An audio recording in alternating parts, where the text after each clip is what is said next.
சாய்ராம் உணவே மருந்து. வாங்க இன்னைக்கு இனிப்பு கொழுக்கட்டை கார கொழுக்கட்டை எப்படி செய்யணும்னு நம்ம பார்க்கலாம். முதல்ல சாப்பாட்டு அரிசி ஒரு படி நான் ஊற வச்சேன். ஒரு 3 மணி நேரம் ஊறினதுக்கப்புறம் நீங்கள் நல்லா நைஸாக சந்தைக்கு அரைப்பாங்கல்ல, நல்லா மை மாதிரி அரைச்சிக்கணும். அப்போ தான் கொழுக்கட்டை நம்ம பிடிக்கிறதுக்கு நல்லா வரும். ஒரு அரை மூடி தேங்காயை மிக்சியில் அடிச்சுக்குங்க. அடித்து பாதி ஆட்டினதையும் அந்த தேங்காயை உள்ளே போட்டுட்டிங்கன்னா உங்களுக்கு கொஞ்சம் மெதுன்னு இருக்குது. கொழுக்கட்டை வரன்னு இல்லாமல் பாருங்கள், இவ்வளோ நைஸாக அரைச்சிக்கணும். அரைச்சி எடுத்துட்டு நம்ம அடுப்பத்தை வச்சு சட்டி அடுப்பில் வச்சு எண்ணெய் நெய் எது உங்கள் விருப்பம் போட்டு நம்ம ஆட்டி வச்ச மாவை நல்லா கிளறி விடணும். இருக்கிற தண்ணி எல்லாம் கம்மியான பின்னால் அப்போ தான் உருண்டை பிடிக்க நல்லா வரும். பாருங்கள், தேவையான அளவு உப்பு போட்டுக்குங்க. நல்லா கிளறி விட்டே இருங்க. விட்டிங்கன்னா அப்படியே செட்டான மாதிரி ஆயிரும். அப்போ நம்ம உருண்டை பிடிக்க சிரமம். அதனால் கிளறி விட்டுட்டே இருந்தீங்கன்னா அந்த தண்ணியெல்லாம் வற்றின முன்னால் உங்களுக்கு கெட்டியாயிரும். நம்ம எடுத்துக்கலாம். அடுத்தது இனிப்பு கொழுக்கட்டை நான் எள்ளு கொழுக்கட்டை செஞ்சுருக்கிறேன். 100 கிராம் எள்ளு எடுத்து எதுவும் ஊற்றாமல் வெறும் சட்டியில் வச்சிங்கன்னா அது பொரிஞ்சு ஒரு தட்டில் நம்ம மாற்றிக்கலாம்.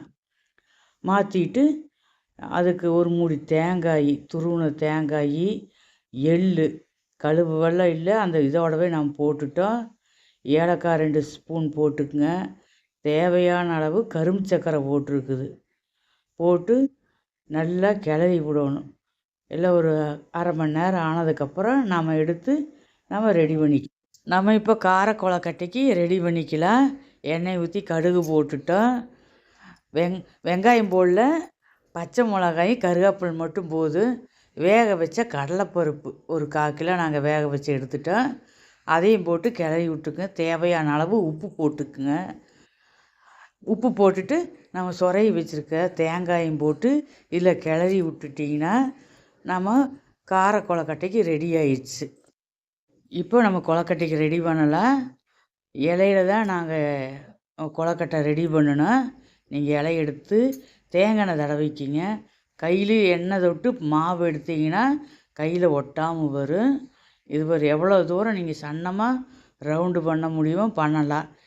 இது இலை இல்லாமல் கையில் இவ்வளோ தூரம் பண்ண முடியாது. அதனால் நாங்கள் இலை வச்சு செய்கிறோம். எள்ளு பூரணம் ஃபஸ்ட்டு ரெடி பண்ணி வச்சுருப்போமல்ல, அதையே 1 ஸ்பூன் வச்சு நல்லா ரவுண்டு பண்ணிவிட்டு ஒரு சைடு வைங்க. ஒரு சைடு வச்சு ஒரு சைடு இப்படி மூடுனா 2 பக்கம் கவர் ஆயிரும். மடித்து நம்ம இட்லி தட்டில் வச்சுக்கலாம். அடுத்தது கார கொழுக்கட்டைன்னா நீங்கள் நினச்சிருப்பீங்க வெங்காய மிளகாயெல்லாம் தாளித்து நம்ம பிடிச்சி வைக்கிறதுன்னு. இது அதல்ல. இது கடலைப்பருப்பு பூரணம் வச்சு உள்ளே மடித்து அதே மாதிரி இனிப்பு சாப்பிட்டது காரம் சாப்பிடணும். அதனால் நாங்கள் இது புதுவிதமாக பண்ணியிருக்கிறோம். நீங்கள் ட்ரை பண்ணி பாருங்கள் எப்படி இருக்குதுன்னு. சூப்பராக இருக்குது. ஒன்று சாப்பிட்டாலும் சாப்பிட்டே இருக்கும் போல் தோணும். இதை நம்ம மடித்து வேக வச்சிடலாம்.